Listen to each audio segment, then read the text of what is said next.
Not long ago, I asked you, Tom, what opinion, what view do you regret having held?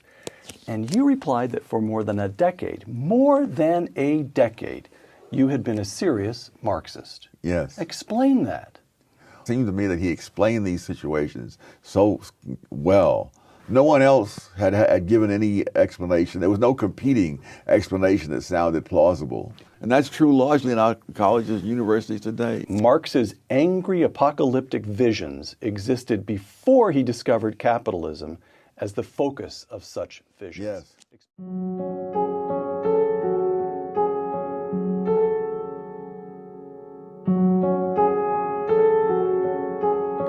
Hello, darkness, my old friend. I've come to talk with you. Overnight, Minneapolis on fire. Protesters leaving an auto parts store in flames. Others seen looting a local Target. Lifted scenes while I was sleeping,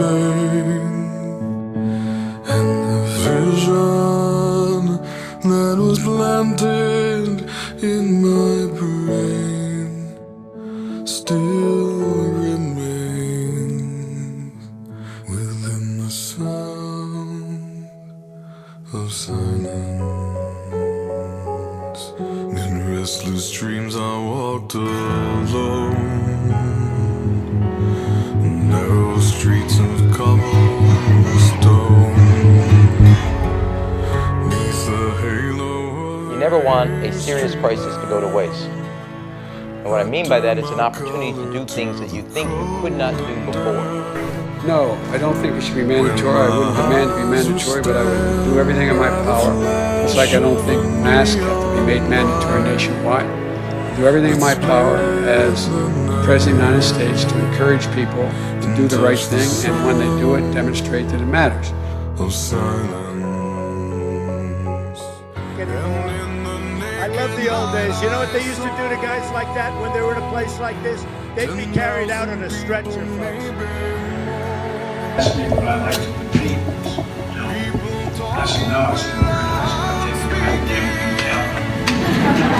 People hearing without listening. People writing songs. This is treason. This is treason. This is insurrection. This is rebellion. Abraham Lincoln talked about some people want rule or ruin. If I can't have it my way, I'll burn the whole country down. Of silence. Fool said I, you do not know. Silence like a cancer grows. And if you have a problem figuring out whether you're for me or Trump, then you ain't black. Woman Alexandria Ocasio-Cortez defending herself from accusations of hypocrisy after wearing a tax-the-rich dress to a star-studded gala where tickets cost $35,000. Echoed in the wells of silence, and the people bowed and prayed to the neon god they made, and the sign flashed out its warning, and the words that it was forming. In the sign said the words on the prophets are written on the subway walls, in tenement halls, and whispered in the sound.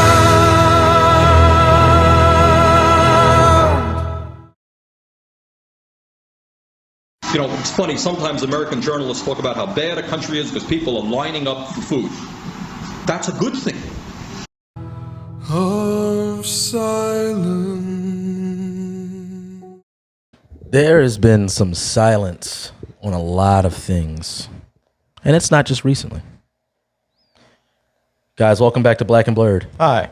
That's Darren. That's me. I'm Brandon. The sound of silence has been a very familiar sound for the last few years. Silence on a lot of matters. Yeah. and being loud on a lot of matters. And there are a lot of people in the country, Black obviously. matters. Huh? Yes. Stupid. There are a lot of people in the country who are divided on different topics. And then there are a lot of people in the country who feel frustrated because they feel like certain things are being force-fed to them and they're being beaten over the head to admit things they know not to be true. We don't need to get into the specifics of certain things. Some of them we're going to talk about today, right? We don't need to get into specifics right now. But I think that one of those things, I guess, the higher level is the influence of mainstream media and TV and entertainment. I've had conversations with folks, and I can't say that that when I address this, I met with an overwhelming agreeing tone that says, hey, Brandon, yeah, I agree with you. And this is a statement I make. Our TV and entertainment is heavily biased towards more left-leaning politics. Yeah. I feel like that's extremely obvious. I mean, I feel like it's extremely obvious. it's so blurred now that I just think, as a Christian, left-leaning politics has adopted a view that's just anti-biblical. That's what's on TV all the time. I don't even see anything political on TV anymore. It's flat out just evil stuff. I mean, when you talk about, Black Lives Matter, that's really it. You know what I mean? Black Lives Matter, COVID. Maybe. Yeah. But everything else, award shows, entertainment. Yeah, it's very demonic. You know what I mean? Like, that's not even demonic. Conservative or a Republican, Democrat, or a liberal conservative. That's just anti-biblical. Yeah. I'm talking about like where if you're conservative, then late night shows will probably, take more shots. Oh, you're talking about, yeah, right, yeah. If you're not conservative, then you'll probably be the guest. Yeah. Same for celebrities, right? If you're a conservative celebrity, if you're a smart celebrity, you shut up. Yeah. If you're bold and you stand firm in what you believe and you happen to be conservative, you're probably going to be attacked in some way, shunned in some way. Letitia Wright is one of them. Chris Pratt is another. Like they're with conservative values. We're not even speaking on political, but obviously when you are conservative with conservative values, you are placed into a political box and people treat you as such enemy. And so that's completely biased. And I think that's something that we can admit, right? Even if we haven't even concluded what the right side or the wrong side is, we can admit that our television and entertainment is clearly one way. It's one way. Entertainment, corporations. Yeah. Everything. Yeah, definitely. We play Madden a lot. And Madden got Black Lives Matter flags in the game. I mean, it was an update. Right. That game was already out. Yeah, right. They updated it. And so because of that reality, people who also are citizens of this country feel ostracized, especially if they disagree with these things that are being force-fed to us to be normalized and be accepted. So we're going to continue from last week. Last week, we started a series just answering a question, what exactly is it that we're witnessing right now? And there were some things I had lined up. I'm still going to touch on them, but my goodness. The real world has just been rotating and some content has come to us. Yeah. Where some of the things that we addressed, and I guess, I don't know, maybe we kind of went all over the place last week, but I feel like a central point is in this series is what is the goal of all of this mess? Yeah. What's the goal of all this mess that we're experiencing? From a theological and eschatological point, we already know that the enemy is a sower of discord so that God's elect would not be his elect, that they would not choose Yahweh, and people would be condemned in their sins and be cast away forever. He's walks around the enemy like a roaring lion looking for someone to devour. There are many people walking on a path of being devoured in destruction. The enemy comes to steal, kill, and destroy. Jesus came that people would have life and have it abundantly. The enemy does not want that. We know that that is the ultimate end of this discord and the confusion. God is not a God of confusion. Meanwhile, when you look at the political conversation, it's nothing but confusion. When you look at the way things are happening in our society, it's nothing but confusion. And the people who want clarity are demonized and ostracized. The people who are asking questions, the people who are saying, hey, that's not adding up, they're ostracized and demonized. So we already know from that end. But from a human standpoint, what exactly are people chasing after? And what we were addressing last week is it's this idea of a utopia, which means no place really. But I think what we've seen, especially in very non-credible politicians like AOC, and then young people who love her and the ideologies of Bernie Sanders, that there's this romanticization of socialism. Yeah. Ignorantly so, we believe, but romanticized nonetheless. And so we talked about a little bit of that, and we ended with, I think we were talking about how socialism has been so attractive to people who actually have more of a privileged level of living. Yeah. And we're just using that wording for the sake of understanding. We don't feel like thinking about another term. Right. Yeah. But yeah, you have a privileged way of life. I don't condemn you for it. Right. Yeah. I'm glad you do. Thank God that you do. Praise God that you do. As long as you don't think that you're better. Yeah, being privileged is not a bad thing. No, not at all. It's ironically enough, it's been, you know, it's been a leftist ideology that privilege somehow has negative connotations. Yeah, right. And it just doesn't. Right. It's actually a good thing. Like privilege. It's a good thing.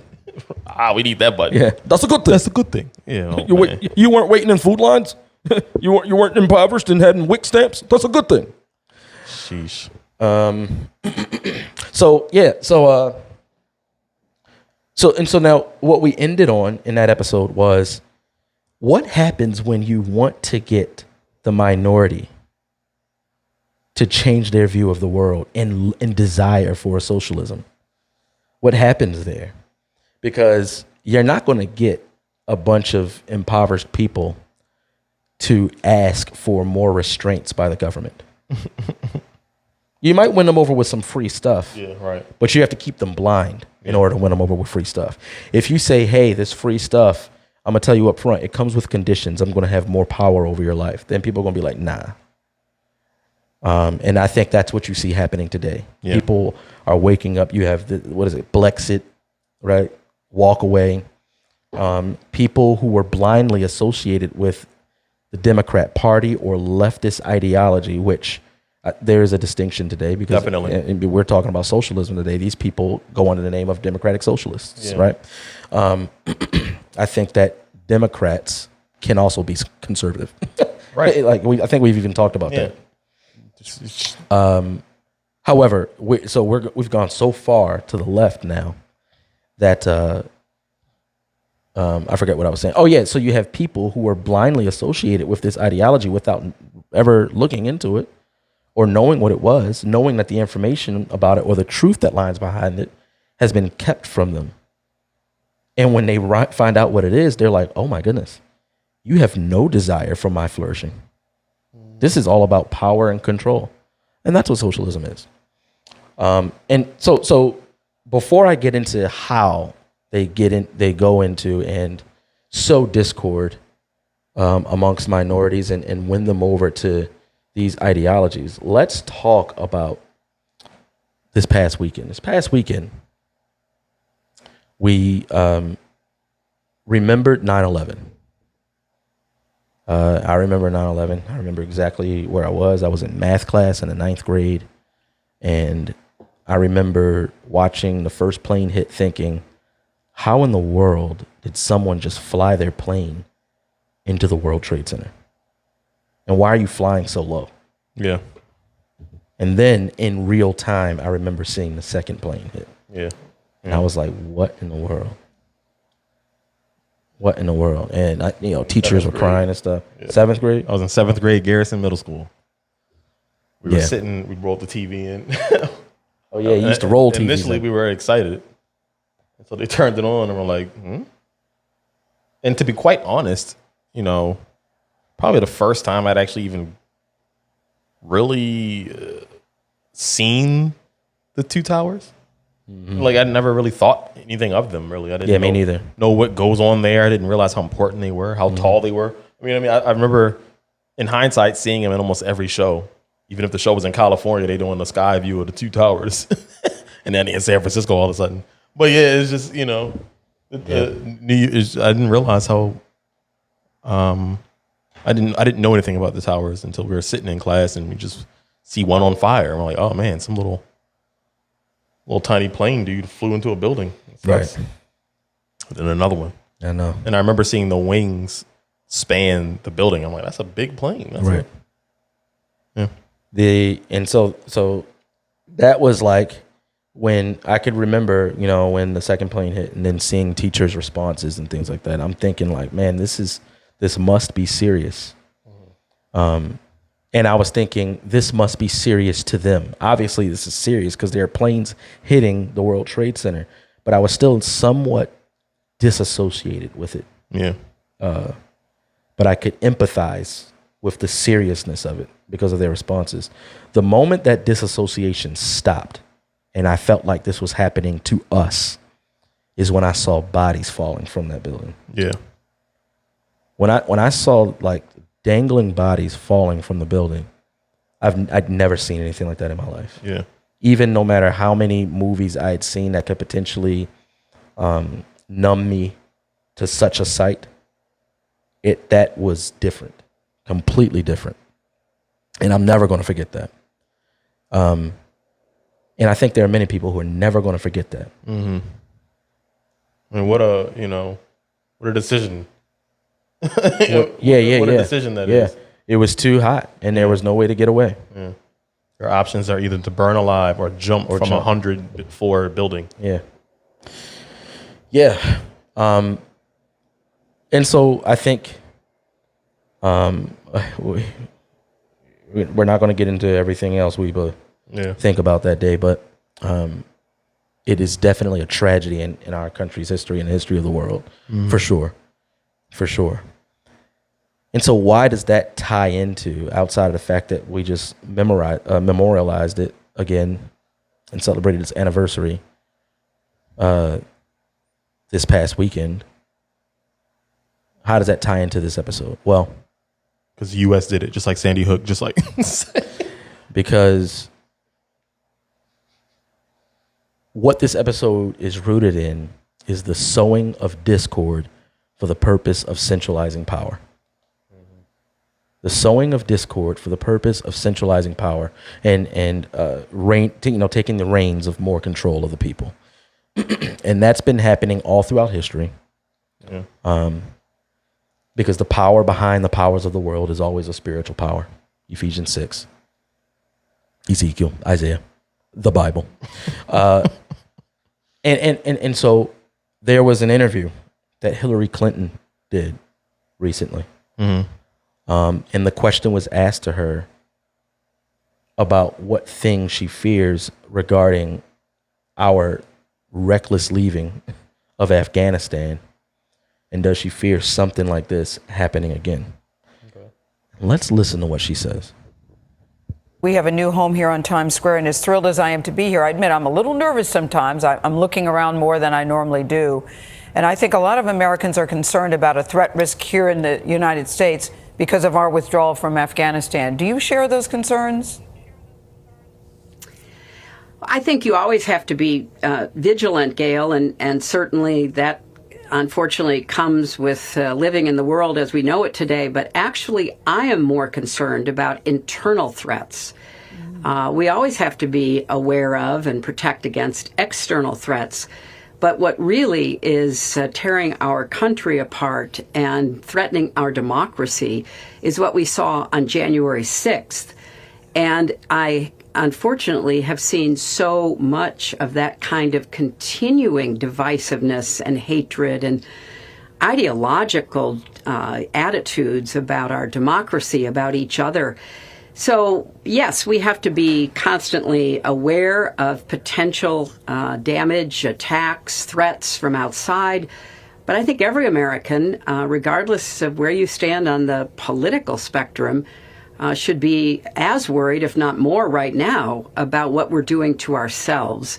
You know, we can take anything, we can overcome anything, we can come back from anything if we're united. But if we are going to continue to hate each other, scapegoat each other, try to undermine each other, go after our institutions, our voting system, then we are putting ourselves at great risk. And that's what keeps me up at night these days.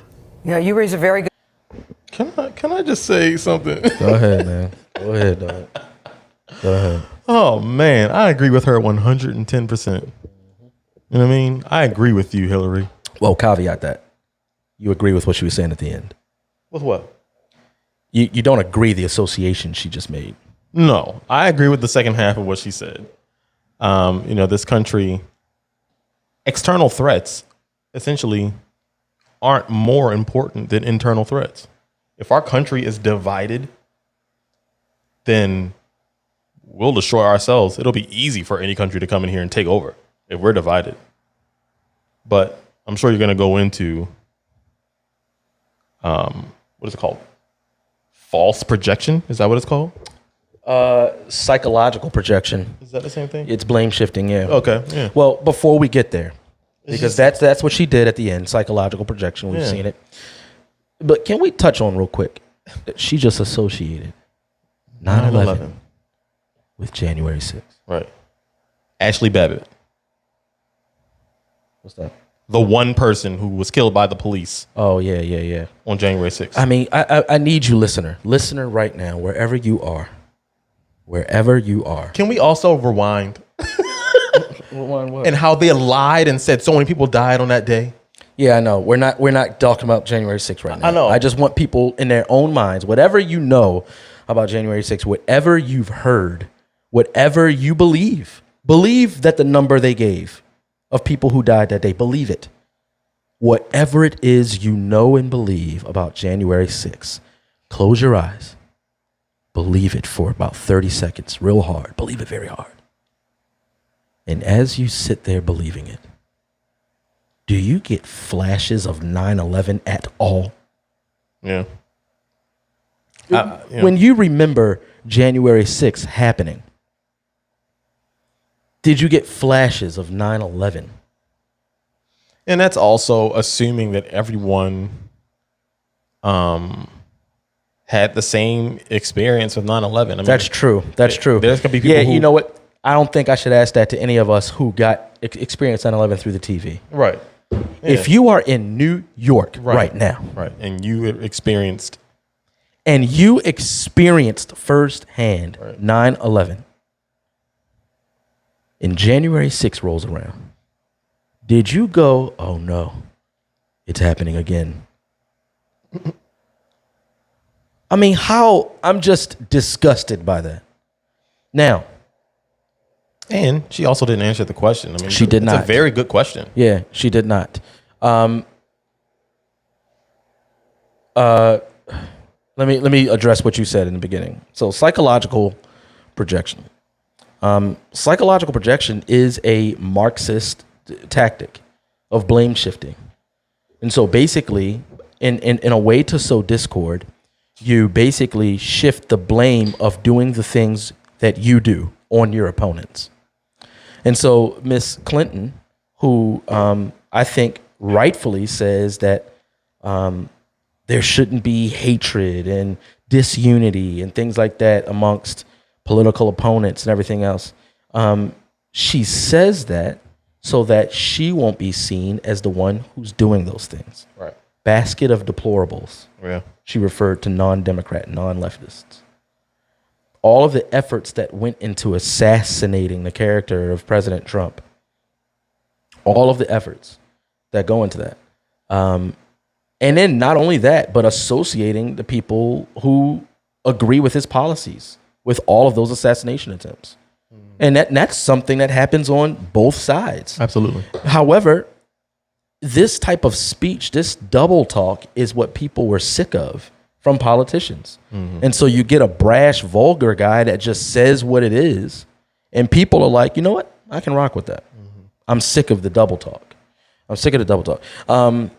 And so we already know how that plays out. People are like, hey, he's too mean, so let's get a guy with dementia to be president. So, and now that's what we're dealing with. So the double speak and everything that she just said.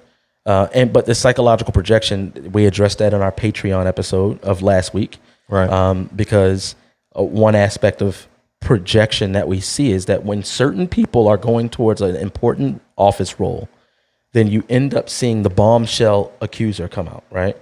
That says that, hey, this person did this. The big name one is Stormy Daniels, right? And trust me, I don't stand here. I don't think we sit here believing that that's not true. Right. Yeah. I don't think that's not true. Yeah. I don't think it's not true that Donald Trump had an affair. We just think that people's response to such things are biased, and it comes with a double standard. We addressed Bill Clinton, who lied to the faces of America, and people still cherish him. And he's probably got a whole lot more in his bag that we don't know about. That was nothing. Yeah. Compared to what they did. Yeah. And we still haven't dealt with Jeffrey Epstein and Bill Clinton's association. We just poo-poo it. Like, leave it alone. If you talk about it, then you're this type of person, and I hate you. So we talked about that. Meanwhile, you got to go listen to that episode, but there have been accusations against non-conservative, non-Republican politicians, and those accusations go away. And they almost never even come out. They never come out. Yeah, they never come out. Meanwhile, these people are fighting for the rest of their lives to be heard. And then what do you see when the roles are shift? We believe the victim or something like that. Yeah, believe all victims. Yeah, believe all victims. And so it's psychological projection. It's the New York governor people already forgot. Yeah, de Blasio. Wow. Oh, governor. Oh, Cuomo. Yeah. Cuomo. I was about to say, I ain't hear about him. No. The mayor de Blasio. But Cuomo. Yeah, man, it just goes away. Now, here's something that's important. I addressed this on last week's episode. Hillary Clinton is a strong proponent of Saul Alinsky, who, as I said sarcastically, but this is the way he's described, as a political theorist and a community activist. If you look up her association with Saul Alinsky, she did a thesis. She did her thesis in college on Saul Alinsky. She wrote him. She knew him personally. Barack Obama as well knew them. Barack Obama taught a beginner's course at, where was it? At University of Chicago on Saul Alinsky. And Saul Alinsky was a sower of discord. He used Marxist ideology to sow discord in order that the people would then be conformed to a ruled and a ruling body. Community activism is what they call them. And that's what he did. So I'm not going to go into everything I addressed about Saul Alinsky. Listen to last week's episode if you haven't listened to. But I am going to address this. Saul Alinsky wrote a book called Rules and Radicals. As a matter of fact, Hillary Clinton wrote a letter to him like, hey, when are you going to write another book? Because Rules and Radicals, I'm getting bored with. I've read it front and back so many times. You know, she was over. She was ready to get on to the next thing. So these people have adopted his ideologies.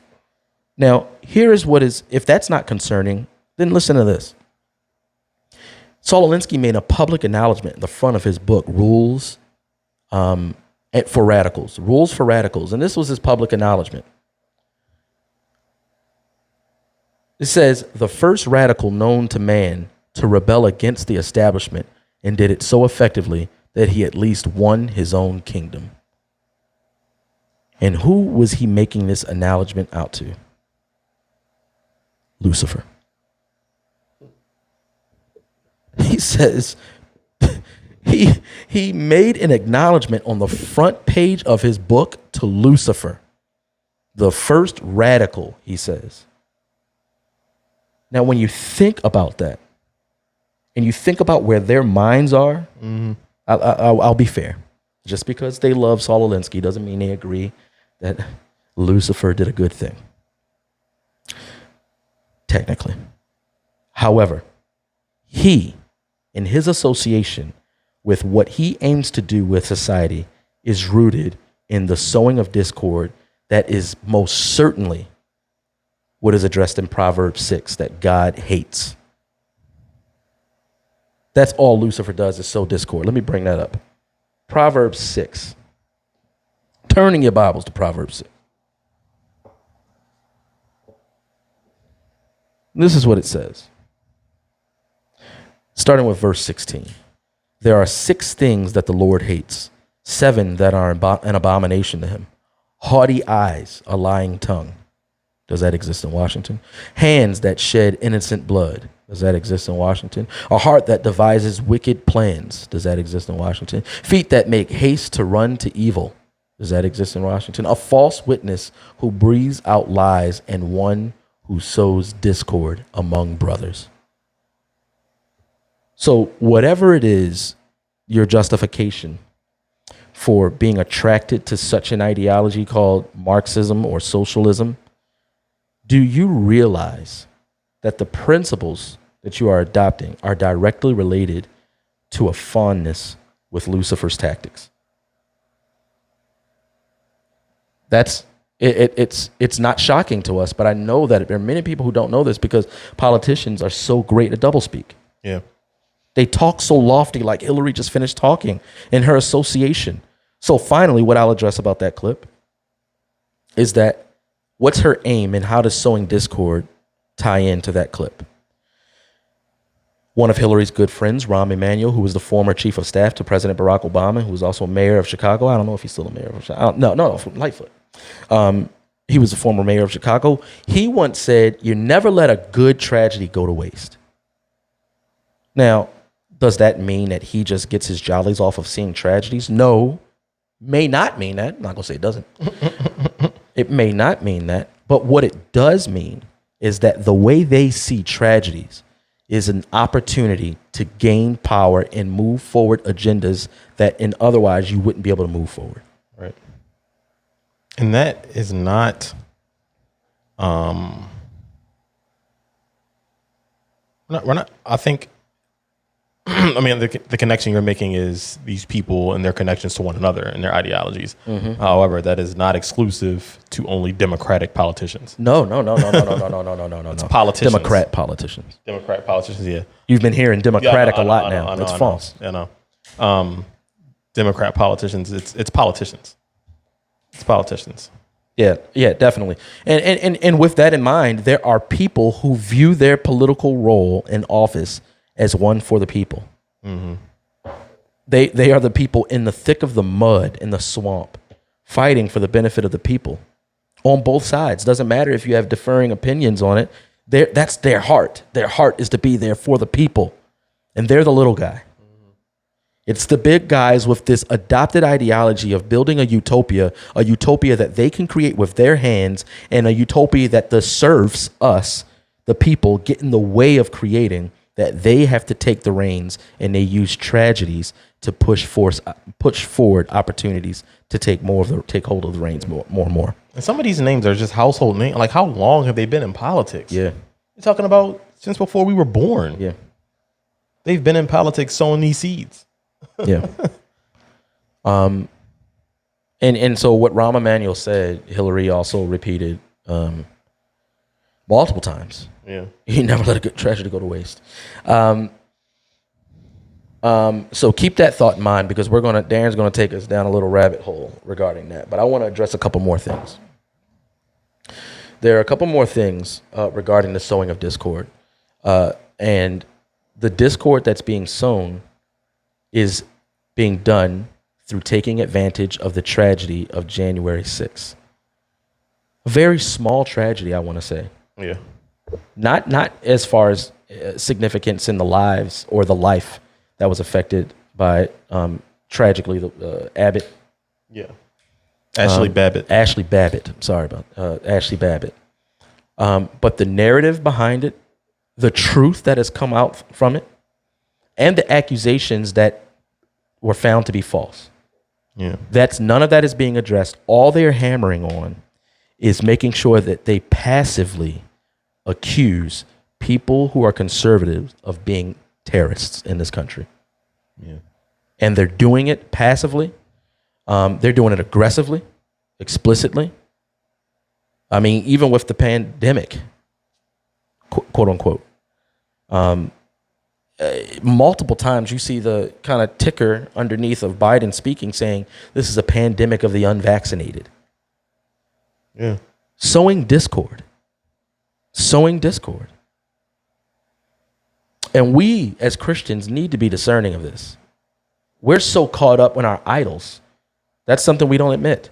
We don't admit about the idols we have in these politicians and in Washington. Mm-hmm. So many idols that our minds are placed on things that are earthly and not things that are heavenly. And so we're blind. And our allegiance ends up being to the enemy. So you end up dehumanizing and slandering conservatives because conservatives are being associated with the terrorist attack on January 6th that was also orchestrated by President Trump, which has also been found not to be true. Also, we are never going to address the fact that there was a ragtag bunch of people who showed up in the Capitol. We're also not going to address the fact that ragtag group of people were yelling out, "We're going to do this peacefully." We are not going to address also that there was also a group of people who are identified that are on camera in the Capitol who were dressed in tactical gear. Yeah. Looking like operatives. Right. Tucker Carlson did a story on that. He was attacked for it. Because journalists aren't supposed to journalize. I just made that up. But yeah, we're not going to address any of that stuff. All you need to remember is that January 6th, bad. 9/11, bad. Muslim, good. Conservative, bad. And that's where we are today. And it's just sowing discord. It's sowing discord. So yeah, we just saw Alinsky, sower of discord. We addressed his praise of sowing discord to Lucifer, the original sower of discord. And so we have these things going all throughout history. And just to do a quick rabbit hole that we actually see playing out before our eyes, another way that we kind of see this discord sown is almost on a yearly basis. It's a cycle, unless a better opportunity comes to the politicians. But a big one in this country has been guns. Mm-hmm. A tragedy happens, and immediately the politicians sow discord. There could be a crazy man. Let me just use a hypothetical situation. There can be a crazy man who gets on YouTube and says he's going to be the next big mass murderer.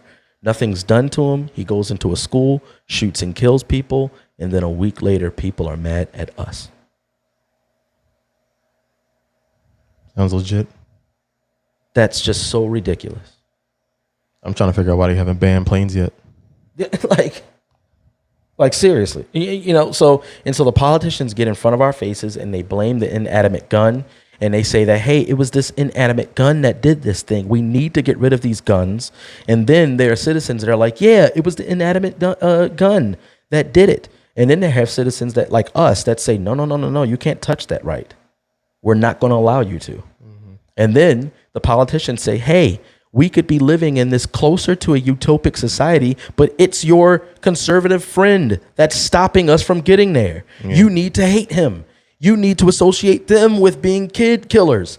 You see all the dead bodies mangled in these schools? It's your neighbor that did it. Mm-hmm. You need to hate them. And they sow this discord ultimately to take away our guns. Darren, why on earth would they want to do that? I'll start at the beginning. And let's move away from, because there's other countries, right? We've only lived in the United States, but there are other countries going through and who have actually, makes it so strange, have done the things that our country is moving towards very quickly. They've done it years ago. So let's look to Australia. Let me get the year here. It was the 1996 and 1997. There was a prime minister at the time. His name was John Howard, and there was a mass shooting in Australia. And what I could not find was Australia's laws for guns before any legislation for guns. Regulation for guns. But there was a mass shooting. About 35 people were shot. Out of those 35 people, I think 21 of them were killed.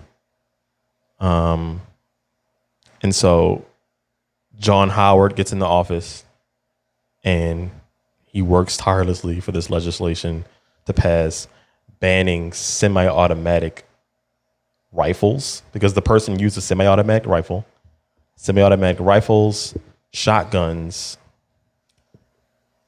and other long guns, I believe. And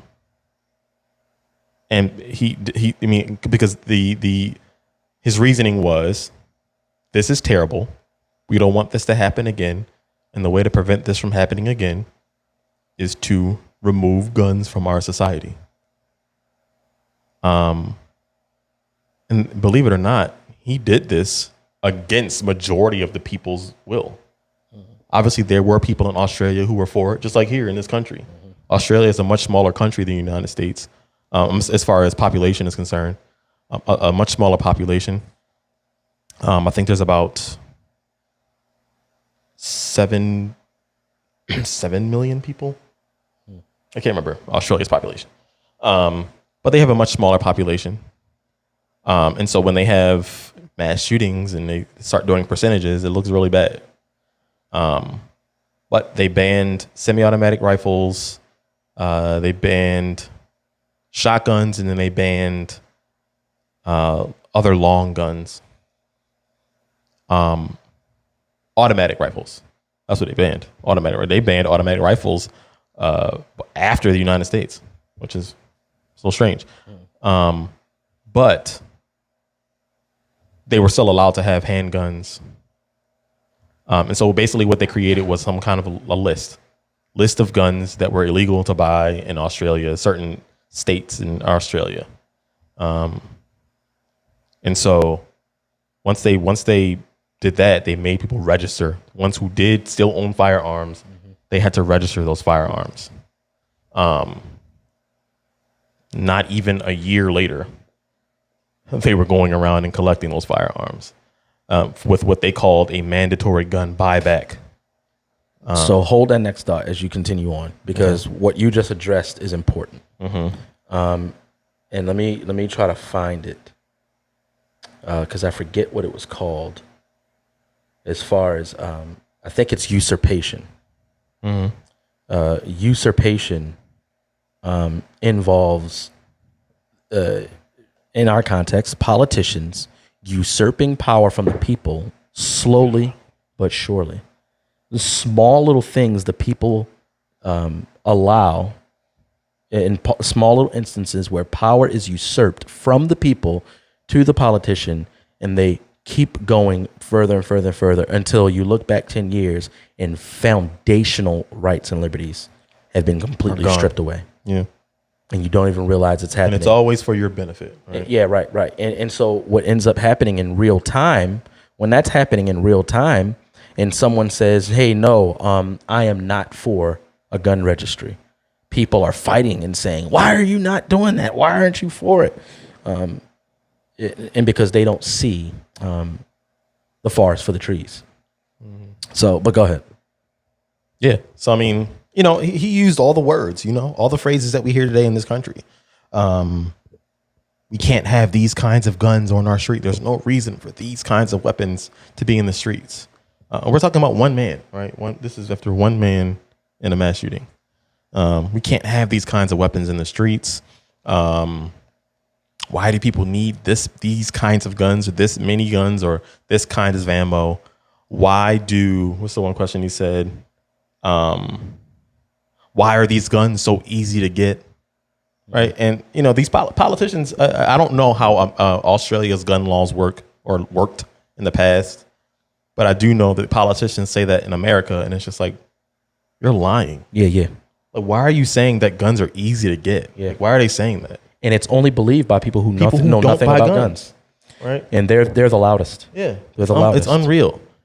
So if you haven't purchased a gun before, go through the process. It's not easy. It may be easier in certain states. Yeah, definitely. I praise God for that. Definitely, yeah. But it ain't easy in Chicago. Nah. And Chicago is just riddled with gun violence. Think of any state with strict gun laws. Yeah, Riddled with gun violence. Yeah. Riddled with gun violence. That's right. Yeah, so they registered firearms, and they required a permit for all firearm purchases.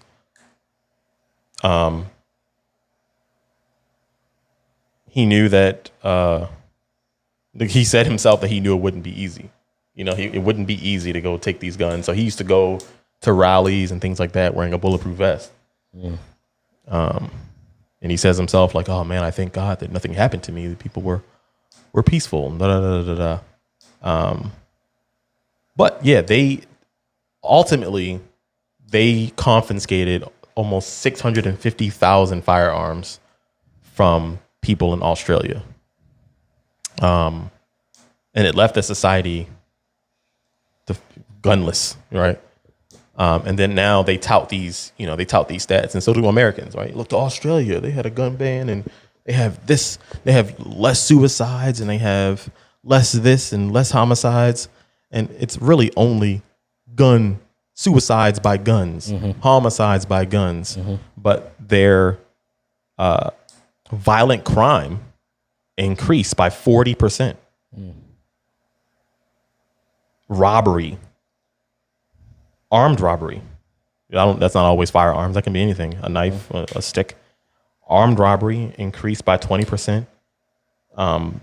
Violent rapes and attacks increased by 40%. Assault, sexual assault for children under 15 increased by 40%. Yeah. You won't hear that. And that's a tragedy. That's what happens when a society is defenseless. It is not the responsibility of our government to protect our individual homes. Yeah. They can't do it. There is no politician I entrusted to protect my family. There's no way. And just as this man is walking around with a bulletproof vest, there's people also with him with guns to protect him. That's right. You want me to fast forward to now, or what? Yeah, well, because why are we talking about this? Yeah, right. Yeah. Now Australia is gunless, they're defenseless. Where are they now? And this is what Americans are saying. And it's not because Americans who say this worship their guns. It's because they look at history, they look at other countries, they look at other politicians who've done the same thing in their countries, and what has happened soon or far after. Because this is 1996. Fast forward till 2021, they have a new prime minister, and now these Australians, because of this crisis, this pandemic, COVID, they don't have rights. So Sydney is probably one of the most, I think they're like 89% vaccinated.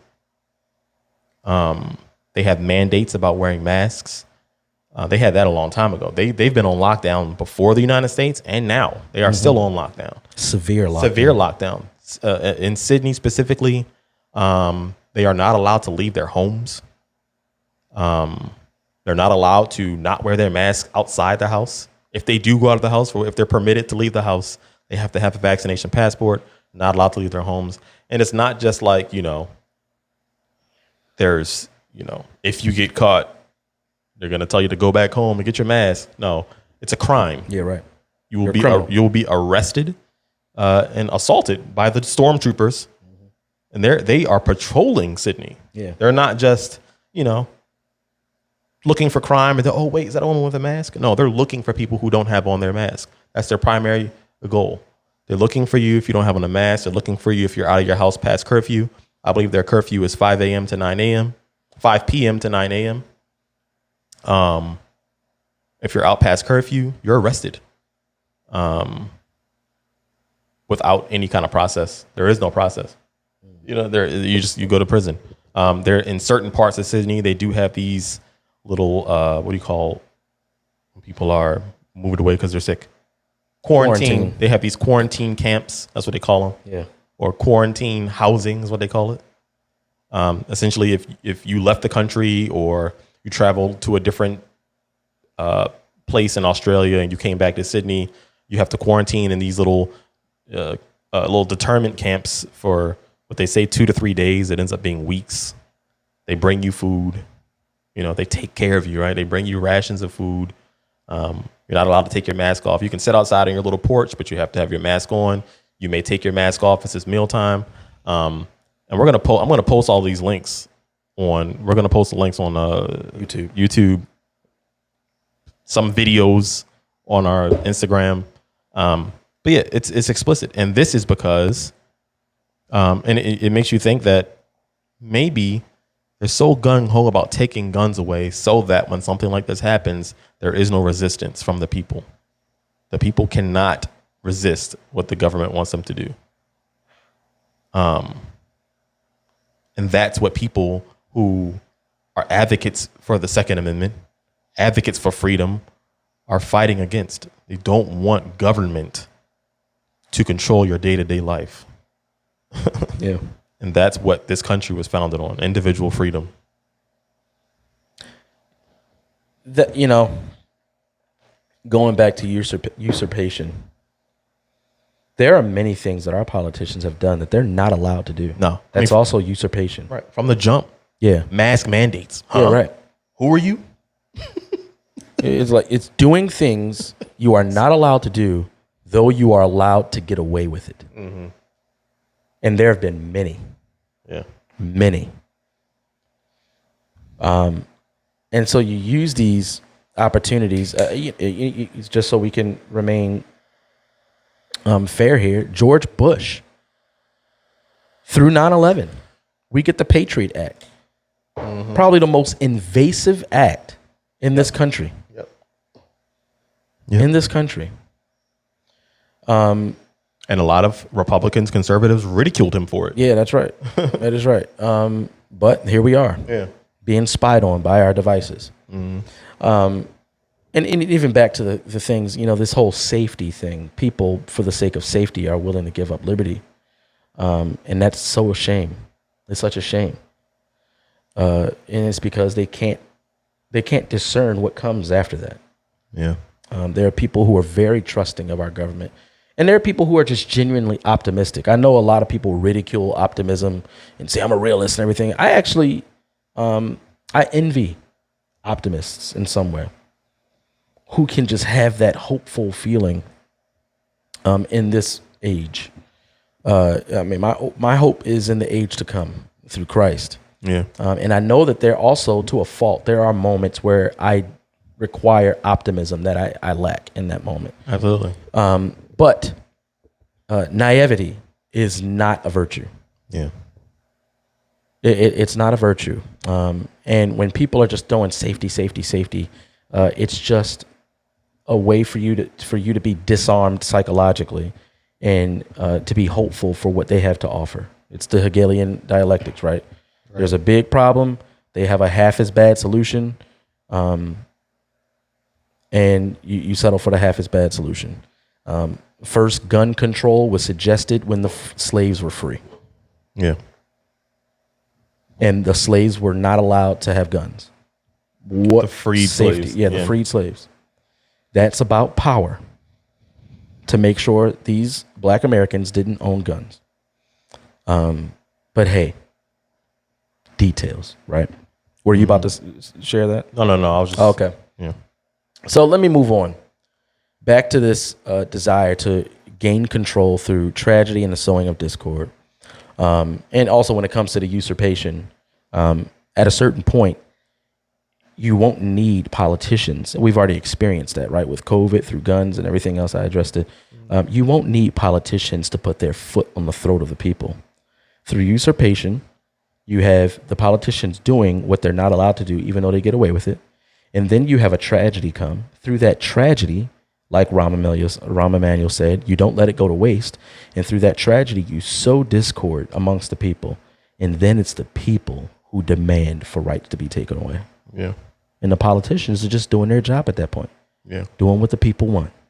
What was that experiment with the wine?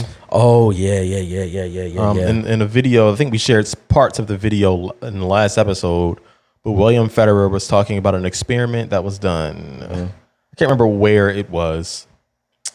But there were nine couples in a room. 8 of the 9 couples were in on the experiment. 1 couple was not in on the experiment.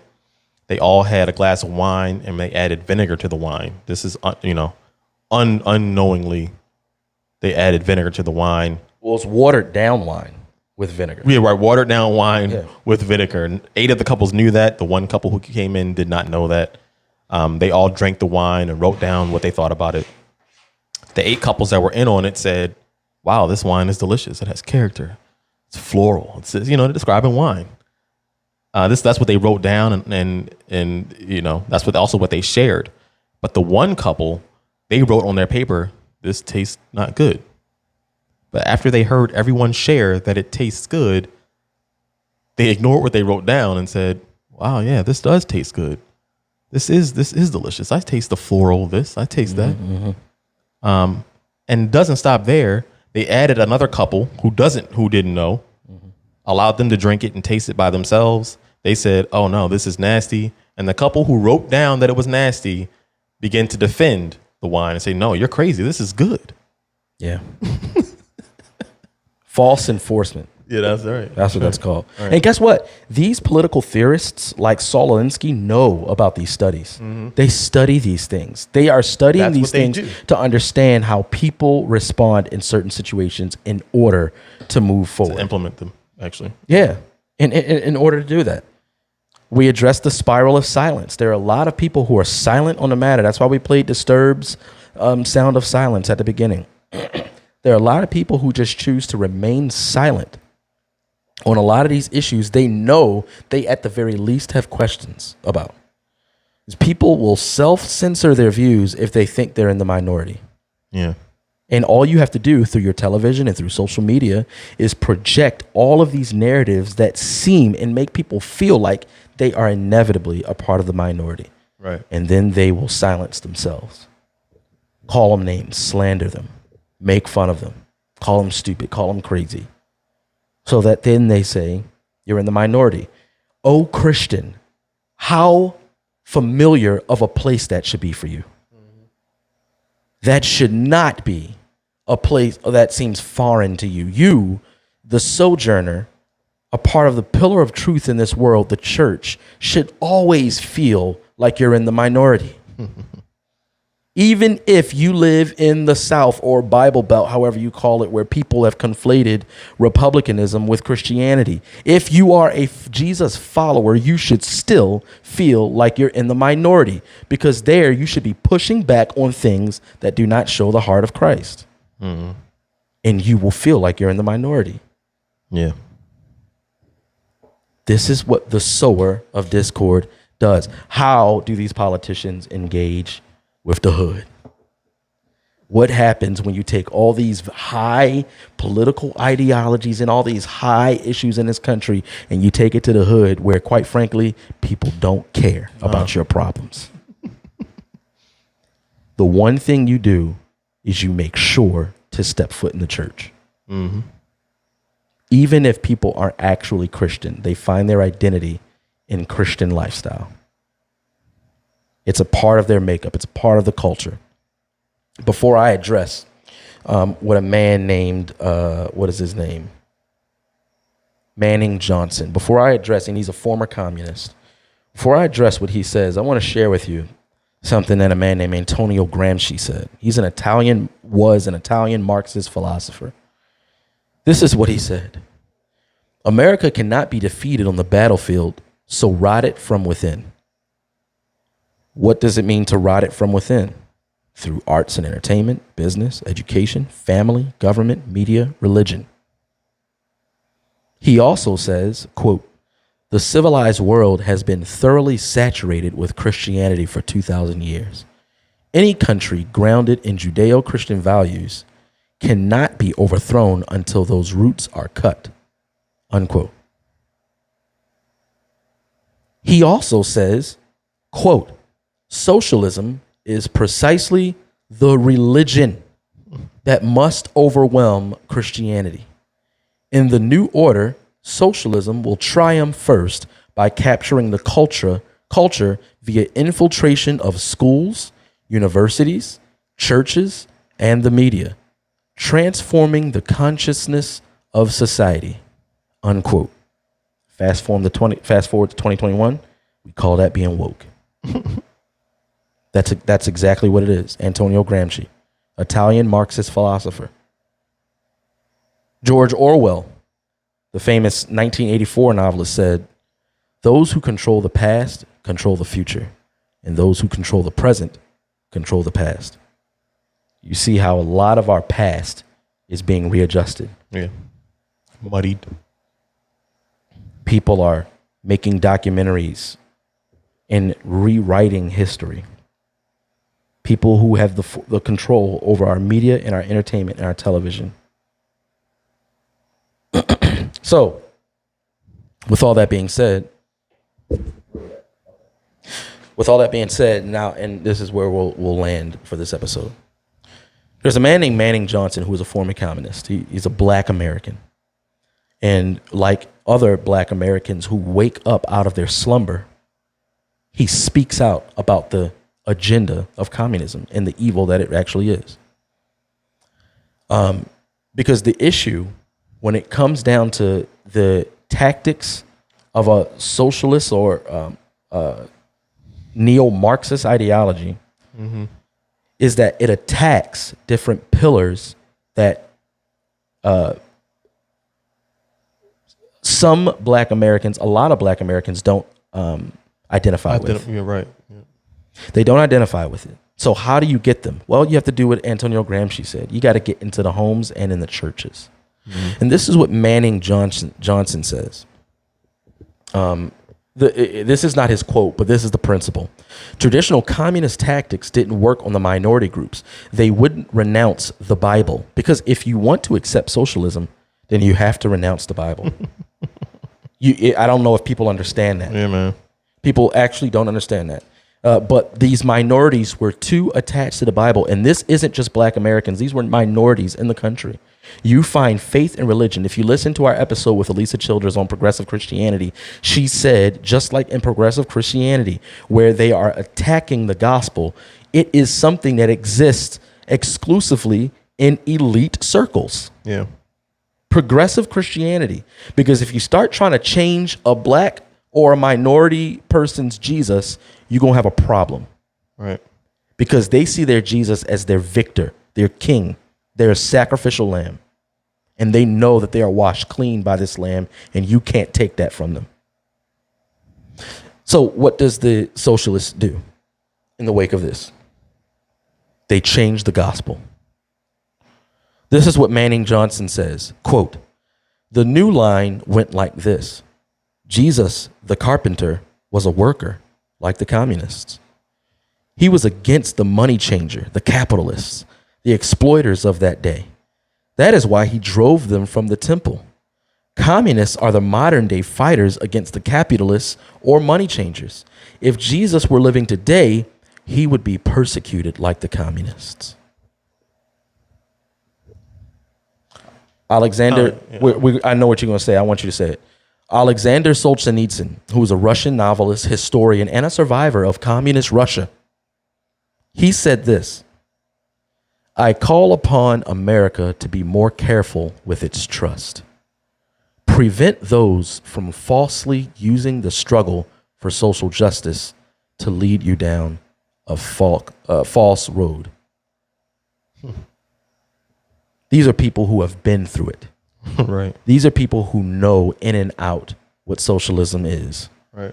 What its end goal of communism is, and the evil of communism. I don't know what you thought I was going to say. Because I don't even know what I was going to say. But I know what you're going to say. What was I going to say? Let's say it at the same time. 1, 2, 3. Everybody says something. I don't even know. But the irony, man. The irony of hearing this is that, you know, you're talking about minorities and socialists and people who have been through it. Here we are with this crisis at our border, right? A lot of these people are coming from socialist and communist governments, and they're coming to the United States of America. And here we are, pompous Americans, privileged Americans, thinking we're doing them some good by saying we need socialism too. Yeah. And all of them are like, what? Yeah, right. I just risked my life. Right. Ask a Cuban. I just risked my life to come here for y'all to do the same crap. See, they don't. And see, that's something I was thinking about. The conversations I've had with folks about socialism who are sentimental or sympathetic to socialism, they don't talk to people who are in the lower class. Yeah. And let me be fair. I don't mean talk. They don't have close relationships. Yeah. Yeah. We're from this. Right. We're from this part of America where all of this high lofty stuff you guys talk about, praising socialism and taxing the rich, that's not a life that people live there. Right. They're blind. Right. So you give them some free stuff, they'll take it. But you start giving them a textbook and trying to lead them down a socialist path, people gonna be like, wait, hold up. Right. Hold up, dog. Right. That's not the route I want to go. We were just talking about the Met Gala. Yeah. How much does it cost to get a ticket to the Met Gala? A minimum of $30,000. AOC was at the Met Gala with a $3,500 dress that says "Tax the Rich" on the back of it. Now people know her as the Democratic Socialist, right? And she's just for the people. She's for the lower class. She wants to tax the rich. Nah, she's sowing discord. Yeah. There are a lot of people who don't know anything about socialism. They just hate the rich. You're envious of what they have. Right. That's envy. Envy. You covet what you don't have. Even if have there been atrocities done at the hands of the rich in this world? Of course. 100%. Of course. You know who some of the richest people in this country are? Politicians. Right. And what's so conflated now is just that greed seems to only come in the form of money. Power is also a form of greed. Yeah. Yeah. And what's weird is that the people who got all the power also have all the money. Yeah. I mean, it's tax the rich. She's talking about her friends. Herself. Yeah. Herself. She sells merchandise. She has a website where she sells hoodies that say "Tax the Rich." Socialism is good. Yeah. Socialism over capitalism. She sells hoodies. That's capitalism. That's capitalism. And capitalism is the way a society goes. Right. Right. Socialism is presented as an ideal. Right. Right. We talked about this on episode 1. This idea of a utopia that can be traced back to Plato, where he looks at a democracy and says, "Hey, this isn't going to work. People are too bad." You know what's very interesting about Plato is that he was a cynic. And he believed that people couldn't be virtuous. He believed that people couldn't be virtuous. That's why democracy doesn't work. You need a socialist society like Atlantis. That's what Atlantis was. And from that, Atlantis comes with people who are sympathizing with Atlantis, people who write satires about Atlantis, all of those things. But he was such a cynic, Plato, that he believed that no human being is actually virtuous. This world is too evil. In fact, this is what he said about if someone who is truly virtuous even existed. He said, quote, "If a truly just man lived, let him die as he lived. I might add that just man will be scourged, racked, bound, and will at last be crucified." Now, for those who just aren't as savvy in history, Plato comes millennia before Jesus. Yeah. This is before Jesus came to the earth. And Plato believed that the country is so ridden with evil that if someone truly virtuous lived, they would just be consumed by the evil and killed. Plato's response is the only thing we can hope for is a philosopher king or a benevolent tyrant. Yeah. And that's socialism's aim. Hey, all the power needs to be centralized to some human or a group of humans, the ruling class and the ruled class. We've seen these groupings in different forms all throughout history. Proletariat and the bourgeois, poor, rich. We still see these. Blacks, white, Catholic, Protestant, Muslim, Christian, Hutus and Tutsis. Vaxxed and unvaxxed. Sowing discord. That's what the goal of the enemy is, to sow discord. And here you have the church joining in on that fight of sowing discord rather than being a pillar of truth. I'm going to end with Jesus' priestly prayer in John 17. Oh. You can see that? Yeah. This is what Jesus prayed. I'm going to start in verse 6. I have manifested your name to the people, whom you gave me out of the world. Yours they were, and you gave them to me, and they have kept your word. Now they know that everything you have given me is from you, for I have given them the words that you gave me, and they have received them and have come to know in truth that I came from you, and they have believed that you sent me. I'm praying for them. I am not praying for the world, but for those whom you have given me, for they are yours. All mine are yours, and yours are mine, and I am glorified in them. I am no longer in the world, but they are in the world, and I am coming to you, Holy Father. Keep them in your name, which you have given me, that they may be one, even as we are one. While I was with them, I kept them in your name, which you have given me. I have guarded them, and not one of them has been lost, except the son of destruction, that the scripture might be fulfilled. It's Judas. But now I'm coming to you. And these things I speak in the world, that they have been my full joy, or my joy fulfilled in them, that they may have my joy fulfilled in themselves. I have given them your word, and the world has hated them, because they are not of the world, just as I am not of the world. I do not ask that you take them out of the world, but that you keep them from the evil one. They are not of the world, just as I am not of the world. Sanctify them in the truth. Your word is truth. As you have sent me into the world, so I have sent them into the world. And for their sake, I consecrate myself, that they also may be sanctified in truth. Guys, if you are a believer, you are not of this world. It is not a new tactic, the sowing of discord. It has happened from the beginning, and there are people who worship this sower of discord, in name or in deed or both.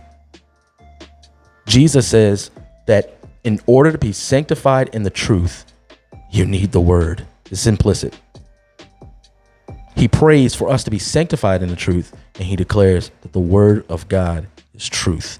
If you are a believer and you know that you do not spend time growing in the knowledge of the word, then you are susceptible to lies, and you are susceptible to bowing in principle, in worship, in deed, in thought, to the sower of discord. Be sanctified in the truth. God's word is the truth. Thank you guys for tuning into this episode of Black and Blurred. We hope that you learned something. If you have questions or comments, hit us up. Share with us. Post on the video links. Post on our Instagram comments. We want to hear from you. But we definitely appreciate you guys listening. And let us be mighty warriors, royal priesthood, kingdom of priests, sowers of truth in this lying world. Tune in next week to Black and Blurred, where we're guaranteed to do one of two things: give you our humble opinion or the facts. Holler at us.